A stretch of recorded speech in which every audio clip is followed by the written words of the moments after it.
Natasha Maria Kampusch, uma cidadã austríaca, filha de Ludwig Koch e Brigitta Cirne. A infância de Natasha foi marcada por falta de amor por parte da sua mãe, que era uma mulher de natureza fria e calculista.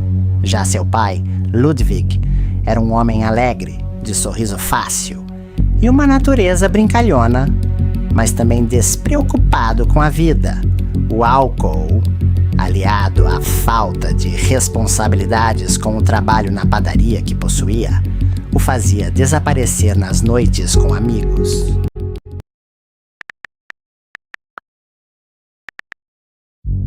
Na manhã de 2 de março de 1998, Kampusch saiu de casa, no conjunto habitacional de Rennbahnweg, para a escola, onde cursava a 4ª série, no distrito de Donaustadt, em Viena. Pegou sua mochila e seu casaco vermelho e saiu de casa. Caminhou por um dos becos rodeados de casas com jardins que ligavam o conjunto habitacional à rua Mellangasse, caminho da escola. Ao caminhar pela rua Rennbahnweg, notou à sua frente uma caminhonete branca parada e um homem moreno de olhos azuis do lado de fora que olhava ao redor sem interesse. Preocupada, hesitou entre atravessar a rua ou continuar em seu caminho. Resolveu continuar e, ao passar por ele, foi agarrada rapidamente e jogada dentro da caminhonete que estava com a porta aberta. Nos primeiros dias, buscas foram feitas com o uso de cães e helicópteros e cartazes foram afixados em todas as escolas de Viena e arredores. Uma testemunha de 12 anos afirmou ter visto a menina ser agarrada por 2 homens e jogada dentro de uma van branca. Depois, Natasha diria ter sido apenas um sequestrador. Quando esta pista foi finalmente investigada, uma grande busca policial se deu nas semanas seguintes, com 776 vans sendo revistadas em toda a área metropolitana de Viena e cidades vizinhas.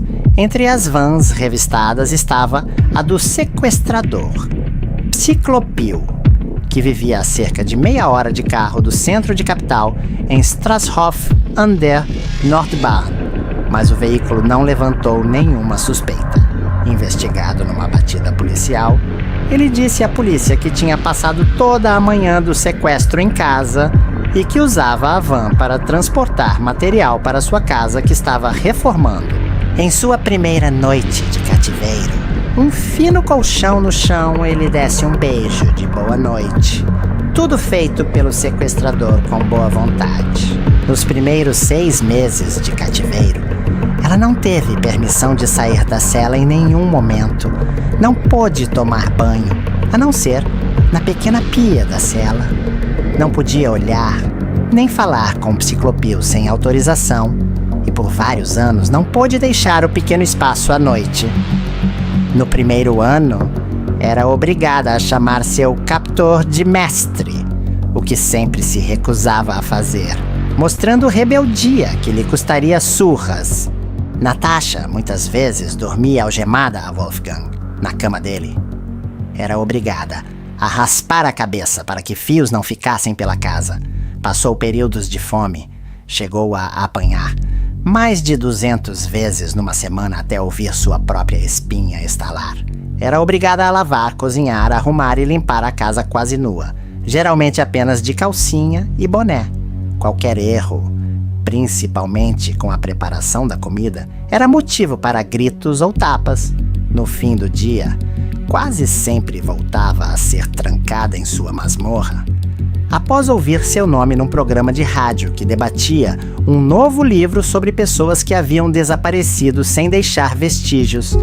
Com 16 anos, em vários períodos, Cyclopil reduziu sua ração diária a marca 1/4 do necessário a alguém da idade dela. Nesta idade, chegou a pesar apenas 38 lax com marca 57. Foi várias vezes visitada pela mãe de Wolfgang, Waltraud, que chegou a cozinhar e arrumar para o filho. Ela, porém, declarou depois que nunca notou a presença de mais alguém na casa, apesar de, por vezes, notar um certo toque feminino em sua arrumação, mas sem nunca atinar de onde aquilo poderia ter vindo. Em 23 de agosto de 2006, Natasha estava no jardim, lavando e passando o aspirador de pó no BMW de Ciclopil, sempre vigiada de perto, quando, às 12h53, ele recebeu um telefonema no celular. Por causa do barulho do aspirador, ele se afastou para outra área da casa para poder atender ao chamado. Deixando o aspirador ligado, ela saiu correndo pelo jardim sem ser vista por ele, até ver uma senhora através da janela aberta de uma das casas da rua Heine, e pediu ajuda gritando: "Eu sou Natasha Campos!" e dizendo que havia sido sequestrada, todo o tempo apavorada de que Ciclopil estivesse atrás dela. Foi mandada ficar na cerca viva e não pisar no gramado pela dona, enquanto ela telefonava para a polícia. 2 jovens policiais atenderam ao chamado e, para surpresa de Natasha, a mandaram ficar parada com as mãos para o alto, e ela foi levada pelos policiais à delegacia de Deutsche Wagram. O sequestro havia terminado. Depois de 3.096 dias de cativeiro, ela foi encontrada em boa saúde física, apesar de pálida, tremendo e pesando apenas 48 quilos. Aproximadamente o mesmo peso, 45 quilos, que tinha aos 10 anos quando foi sequestrada e tinha crescido apenas 15 centímetros. Pouco tempo depois de sua chegada a Deutsche Wagram, e as primeiras notícias veiculadas em plantões especiais das televisões e estações de rádios, a imprensa já tinha cercado completamente o local.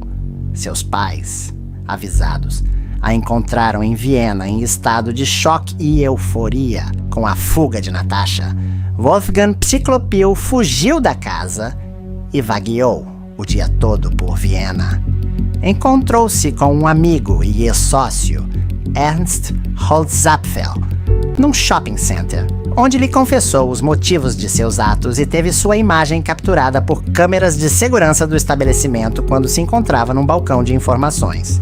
No fim do dia, sabendo que toda a polícia do país o caçava, suicidou-se, jogando-se na frente de um trem em movimento perto da estação Wien-Praterstern, no norte da cidade. Ele havia dito a Campos que nunca o pegariam vivo.